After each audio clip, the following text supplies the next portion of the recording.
Kassab, o maior vencedor da eleição, eu já disse, analisa o resultado. Olha aqui, o Kassab é um dos melhores analistas políticos que eu conheço. Eu e um monte de jornalista. Tá? Quando a gente quer algumas leituras sobre o futuro, o Kassab costuma ser um bom leitor da realidade. Né? E ele disse que a eleição municipal derrotou a tese da polarização. Né? Ele diz o seguinte: existia uma expectativa, até uma torcida, de que a campanha fosse nacionalizada. O Lula e o PT gostariam que fosse. O PL gostaria. Não foi.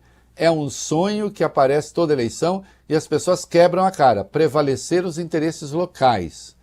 Havia também uma falsa percepção dos partidos que representam a polarização de que o centro ia desaparecer. Uma pressão muito grande, como se o centro fosse alguma coisa ruim. Ficou claro que o centro está fortalecido. Bom, aqui certamente o Kassab chama de centro algumas coisas que eu não chamo. Né?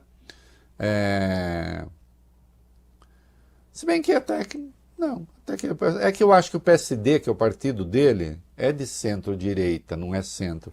Mas ele diz o seguinte, indagado quem é o centro e quem é a direita, ele diz o seguinte: entre os maiores defino como centro o PSD, o MDB e União Brasil. Eu acho que centro aqui, na minha leitura, é só o MDB. PSD eu acho de centro-direita e União Brasil eu acho de direita, mas ele está falando que é centro. Lembrando que os três estão no governo. E como direita, o partido do Bolsonaro, que eu chamo de extrema-direita, que é o PL, né? O PP do Ciro Nogueira, eu também chamo de direita, e os Republicanos do Tarcísio. Tem extremistas de direita ali e tem direita. Né? E ele diz, o centro é fundamental para a governabilidade. O centro é fundamental para a governabilidade. O problema é que o centro precisa aprender a ser centro. Eu estou entre aqueles que acham que centro no Brasil hoje cabe numa Kombi. Não, num Fusca. Centro é a Tabata. Centro-direita já. Quem é centro? Veja o comportamento que esses partidos todos tiveram em relação, por exemplo, ao marco temporal, em relação à desoneração. Não me parece que seja um comportamento de centro. Mas Kassab é um gênio político. Veja que eu estou chamando de gênio político alguém de quem eu discordo em muitas conceituações. Reparem que coisa sutil ele faz aqui. Vocês sabem que ele é detestado pelos bolsonaristas. Né? Valdemar Costa Neto, outro dia, falou que o Kassab... Larissa, o Valdemar Costa Neto anteviu que o Kassab ia se dar muito mal. Viu? Falou, não, o Kassab vai se dar muito mal. Né? A gente viu quão mal o Kassab está se dando, quão mal ele se deu na eleição. Né? Ele elegeu 882, o outro elegeu 500 e pouco. Agora, presta atenção nesta análise que o Kassab faz sobre o comportamento de Bolsonaro na disputa. Alguém lê para mim o negrito aí, vai. Ele não é da política. Acho que se ele tivesse posições mais políticas, com clareza, com transparência, teria mais facilidade de somar. Bolsonaro sempre negou a política partidária. Se você vê problemas nela, melhor tentar aperfeiçoar, não negar. Talvez ele tenha errado nisso. Eu acho que sim. Né? Acho que sim. Ele conseguiu hostilizar a política. Bom, vamos voltar lá no começo, né? O Bolsonaro foi o único não reeleito. Ele foi o único não reeleito. Desde que tem reeleição. Por escolhas que ele fez. Por ódio à política, por ódio à ciência. coisa em que o coach embarcou. Né? Aí o Kassab diz, quem é o grande vencedor da eleição na leitura dele? Vai lá, vamos pro Negrito.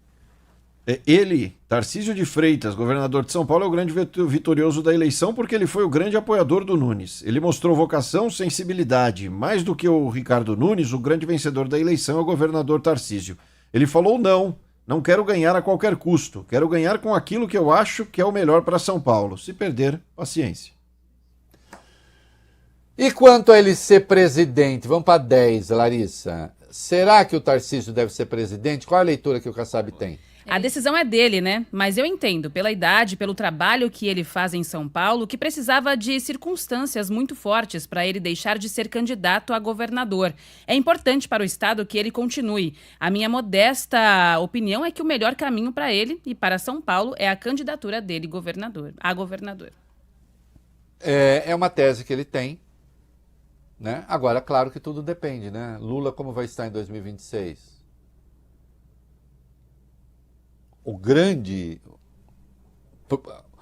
projeto político que Kassab tem, projeto bem político que ele tem, é a sua aliança com o Tarcísio. Que o Lula independe do Kassab. Tem mais uma disputa pela frente presidencial? Tarcísio não. Né? E aí sim, a gente volta para 10 anterior. A reeleição de Lula depende dos municípios, das municipais? Ele responde, vai lá. Por exemplo, no Rio, ele é um vitorioso. Em Minas, o Fuad foi para o segundo turno. Se ganhar, vai derrotar o bolsonarismo. Então, a avaliação que faço do Lula não é de derrota. Vamos comparar com 2020, né? O PT, em 2018 e 2016, estava numa situação muito difícil e elegeu o presidente. A reeleição do Lula não depende dos prefeitos, depende dele, do governo dele. E isso está corretíssimo. Isso é uma leitura consistente do que aconteceu. Não é? De quem entende, de quem está lá dentro, de quem é um homem importante no governo do Tarcísio, de quem tem 3 ministérios, de quem elegeu o maior número de prefeituras, né?